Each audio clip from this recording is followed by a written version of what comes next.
ಇದೆಲ್ಲ ಒಂದು ಕಡೆಗಾದ್ರೆ ಇನ್ನೊಂದು ಕಡೆಗೆ ರಾಜ್ಯದಲ್ಲಿ ಬರ ಇದೆ. ಈ ಬರದ ಸಂದರ್ಭದಲ್ಲಿ ಆಯಾ ಶಾಸಕರು ಆಯಾ ಕ್ಷೇತ್ರಗಳಲ್ಲಿ ಜನರ ಪರಿಸ್ಥಿತಿಯನ್ನ, ರೈತರ ಪರಿಸ್ಥಿತಿಯನ್ನ ಕೇಳಬೇಕಾಗಿದೆ. ನೀರಿನ ಸಮಸ್ಯೆಗಳು ಎಲ್ಲೆಲ್ಲ ಆಗ್ತಾ ಇದೆ ಅಂತೇಳಿ ಜಿಲ್ಲಾಧಿಕಾರಿಗಳಿರ್ತಾರೆ, ಅವ್ರ ಮೇಲೆ ಮ್ಯಾನೇಜ್ ಆಗಿ ಹೋಗ್ಬಿಡುತ್ತೆ. ಏನು ಮಂತ್ರಿಗಳಿದ್ರೆ ಶಾಸಕರಿದ್ರೆ ಆಗಬೇಕು ಅಂತಲ್ಲ, ಬಟ್ ಒಂದಿಷ್ಟು ತೂಕ ಸಿಗುತ್ತೆ. ಕೆಲವು ಭಾಗಗಳಲ್ಲಿ ಆಗಬೇಕಾಗಿರುವಂಥ ಕೆಲಸಗಳಾಗತ್ತೆ, ಎಲ್ಲವೂ ಕೂಡ ಸಿಗುತ್ತೆ ಶಾಸಕರಿದ್ದರೆ. ಮಂತ್ರಿಗಳಿದ್ರಂತೂ ಇನ್ನೂ ಜಾಸ್ತಿನೇ ಆಗುತ್ತೆ. ಆ ನಿಟ್ಟಿನಲ್ಲಿ ಈಗ ಕಾವೇರಿ ನೀರಿನ ವಿಚಾರದಲ್ಲಿ ಮತ್ತೊಮ್ಮೆ ಅನ್ಯಾಯ ಆಗಿದೆ. ಯಾಕೆ ಅಂತಂದರೆ CWRC ಕೊಟ್ಟಂತಹ ಆದೇಶವನ್ನು CWMA ಕೂಡ ಪಾಲಿಸಿ ಅಂತ ಹೇಳಿದೆ. ನೀರು ಬಿಡಬೇಕೀಗ. ಸರ್ಕಾರ ಏನು ಮಾಡುತ್ತೆ? ಡೀಟೇಲ್ಸ್ ಇಲ್ಲಿದೆ. ಕರ್ನಾಟಕಕ್ಕೆ ಕಾವೇರಿ ವಿಚಾರದಲ್ಲಿ ಮತ್ತೆ ಶಾಕ್. ಬರ ಸಿಡಿಲಿನ ಆದೇಶ ಕೊಟ್ಟ CWMA 15 ದಿನ 3,500 ಕ್ಯೂಸೆಕ್ ನೀರು ಹರಿಸಲು ಸೂಚನೆ. ತಮಿಳುನಾಡಿಗೆ 4 TMC ನೀರು ಹರಿಸುವಂತೆ CWRC ಶಿಫಾರಸು ಮಾಡಿತ್ತು. ಈ ಸಂಬಂಧ ಇವತ್ತು ದೆಹಲಿಯಲ್ಲಿ CWMA ಮಹತ್ವದ ಸಭೆ ನಡೆಸಲಾಯಿತು. ಸಭೆಯಲ್ಲಿ ರಾಜ್ಯದ ಪರ ಗೌರವ್ ಗುಪ್ತಾ ಭಾಗಿಯಾಗಿದ್ರೆ, ತಮಿಳುನಾಡು ಅಧಿಕಾರಿಗಳು ವರ್ಚುವಲ್ ಮೂಲಕ ಭಾಗಿಯಾಗಿದ್ರು. ಸತತ 1.5 ಗಂಟೆಗಳ ಸಭೆ ಬಳಿಕ ಕರ್ನಾಟಕಕ್ಕೆ ಶಾಕಿಂಗ್ ಸುದ್ದಿ ಸಿಕ್ಕಿದೆ. ತಮಿಳುನಾಡಿಗೆ 15 ದಿನಗಳ ಕಾಲ 3,500 ಕ್ಯೂಸೆಕ್ ಅಂದ್ರೆ ಸುಮಾರು 4.5 TMC ಕಾವೇರಿ ನೀರು ಹರಿಸುವಂತೆ 2 ದಿನಗಳ ಹಿಂದಷ್ಟೇ ಕಾವೇರಿ ನೀರು ನಿಯಂತ್ರಣ ಸಮಿತಿ ಶಿಫಾರಸು ಈಗ ಮತ್ತೆ ಗಾಯದ ಮೇಲೆ ಬರೆ ಎಳೆದಂತಾಗಿದೆ. ಇವತ್ತು ನಡೆದ ಕಾವೇರಿ ನೀರು ನಿರ್ವಹಣಾ ಪ್ರಾಧಿಕಾರ ಕೂಡ ಇದನ್ನೇ ಆದೇಶಿಸಿದೆ. CWMA ಸಭೆಯಲ್ಲಿ ಏನೆಲ್ಲ ಆಯಿತು ಅನ್ನೋದನ್ನ ನೋಡೋದಾದ್ರೆ, ಕರ್ನಾಟಕಕ್ಕೆ CWMA ಆದೇಶವೇನು? ಕರ್ನಾಟಕದ ಬಳಿ 55 TMC ನೀರಿದೆ. ಮುಂದಿನ 10 ದಿನಗಳಲ್ಲಿ 10 ರಿಂದ 15 TMC ನೀರು ಬರುವ ಸಾಧ್ಯತೆ ಇದೆ. CWRC ಅತ್ಯಂತ ಕಡಿಮೆ ನೀರು ಹರಿಸಲು ಸೂಚಿಸಿದೆ. ಕಾವೇರಿ ವ್ಯಾಪ್ತಿಯಲ್ಲಿ ಒಳಹರಿವು ಹೆಚ್ಚಾಗಿದೆ. ನಿನ್ನೆ ಒಂದೇ ದಿನ 1 TMCಯಷ್ಟು ನೀರು ಬಂದಿದೆ.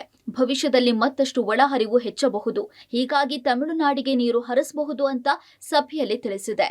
Kaveri water management authority meeting ಇವತ್ತು ನಡೆದಾಗ ನಾವು ನಮ್ಮ ಪಕ್ಷದಲ್ಲಿ ಇರ್ತಕ್ಕಂಥ ಎಲ್ಲ ವಾದಗಳನ್ನು ಭಾಳ ಎಫೆಕ್ಟಿವ್ ಆಗಿ ಮಂಡನೆ ಮಾಡಿದ್ದೀವಿ.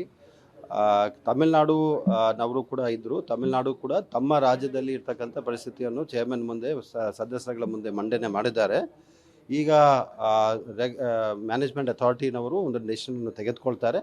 ಮಾನ್ಯ ಮುಖ್ಯಮಂತ್ರಿಗಳು ಇಲ್ಲಿ ಇದ್ದಾರೆ, ಡೆಲ್ಲಿನಲ್ಲಿ ಇದ್ದಾರೆ, ಅವರಿಗೆ ನಾನು ಬ್ರೀಫ್ ಮಾಡ್ತೀನಿ. ಇನ್ನು ಕಾವೇರಿ ನಿರ್ವಹಣಾ ಪ್ರಾಧಿಕಾರ ಸಭೆಯಲ್ಲಿ ತಮಿಳುನಾಡು ಮತ್ತೆ ಖ್ಯಾತಿ ತೆಗೆದಿದೆ.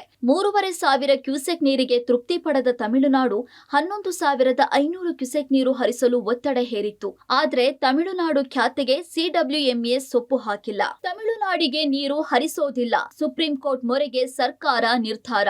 ಭಾನುವಾರ ಸರ್ವಪಕ್ಷಗಳ ಸಭೆ ಕರೆದ CM. ಕಾವೇರಿ ನೀರು ಹಂಚಿಕೆ ವಿಚಾರದಲ್ಲಿ ಮಲತಾಯಿ ಧೋರಣೆ ತೋರಿದ್ದು ತಮಿಳುನಾಡಿಗೆ ನೀರು ಹರಿಸದಿರಲು ರಾಜ್ಯ ಸರ್ಕಾರ ನಿರ್ಧರಿಸಿದೆ. ಅಲ್ಲದೆ CWRC ಮತ್ತು CWMA ಆದೇಶ ಪ್ರಶ್ನಿಸಿ ಸುಪ್ರೀಂ ಕೋರ್ಟ್ ಮೊರೆ ಹೋಗೋದಕ್ಕೆ ರಾಜ್ಯ ಸರ್ಕಾರ ಚಿಂತನೆ ನಡೆಸಿದೆ. ಈ ಸಂಬಂಧ CM DK ಶಿವಕುಮಾರ್ ಭಾನುವಾರ ಸರ್ವಪಕ್ಷಗಳ ಸಭೆ ಕರೆದಿದ್ದಾರೆ. ಗೃಹ ಕಚೇರಿ ಕೃಷ್ಣಾದಲ್ಲಿ ಸರ್ವಪಕ್ಷ ಸಭೆ ಕರೆಯಲಾಗಿದೆ. ಈ ಸಭೆ ಬಳಿಕ ಸುಪ್ರೀಂ ಮೊರೆ ಹೋಗುವ ಬಗ್ಗೆ ನಿರ್ಧಾರ ಮಾಡಲಾಗುವುದು ಎನ್ನಲಾಗಿದೆ. ಯಾವುದೇ ಕಾರಣಕ್ಕೂ ನೀರು ಬಿಡಬೇಡಿ, ನಿಮ್ಮ ಪರ ನಾವಿದ್ದೇವೆ ಅಂತ ಬಿಜೆಪಿ ನಾಯಕರು ತಿಳಿಸಿದ್ರು. ಕಾವೇರಿ ಸಂಬಂಧಪಟ್ಟಂತೆ ಸರ್ವ ಪಕ್ಷದ ಸಭೆಯನ್ನು ಭಾನುವಾರ 11 ಗಂಟೆಗೆ ಕೃಷ್ಣಾದಲ್ಲಿ ಕರೆದಿದ್ದೇನೆ. ನಮ್ಮೆಲ್ಲ ಮಾಜಿ ಮುಖ್ಯಮಂತ್ರಿಗಳಿಗೆ ಮತ್ತು ಆ ಭಾಗದ ಸಂಸತ್ ಸದಸ್ಯರುಗಳಿಗೆ ಎಲ್ಲ ಕೂಡ ಮತ್ತು ಎಲ್ಲ ಪಕ್ಷದ ನಾಯಕರುಗಳಿಗೆ, ಫ್ಲೋರ್ ಲೀಡರ್ಸ್ಗೆ ಕೂಡ ನಾವು ಆಹ್ವಾನವನ್ನು ಕೊಟ್ಟಿದ್ದೇವೆ.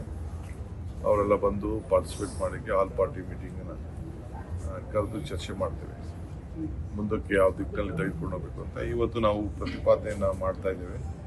ನಮ್ಮ ನೀರು ನಮ್ಮ ಹಕ್ಕು ಅನ್ನುವ ಅವರ ಧ್ವನಿಗೆ ಬಲವಾಗಿ ನಾವು ಬೆಂಬಲವಾಗಿ ನಿಂತ್ಕೊಳ್ತೀವಿ. ನೀರು ಬಿಟ್ಟು ವಾಟರ್ ಮ್ಯಾನ್ ಆಗಬೇಡಿ, ಮುಖ್ಯಮಂತ್ರಿಯಾಗಿ ನಮ್ಮ ಹಕ್ಕನ್ನು ಉಳಿಸಿ. ಇನ್ನು CWMA ಆದೇಶ ಹೊರಬೀಳ್ತಾ ಇದ್ದಂತೆ ಮಂಡ್ಯದಲ್ಲಿ ರೈತರು ಸಿಡಿದೆದ್ದಿದ್ರು.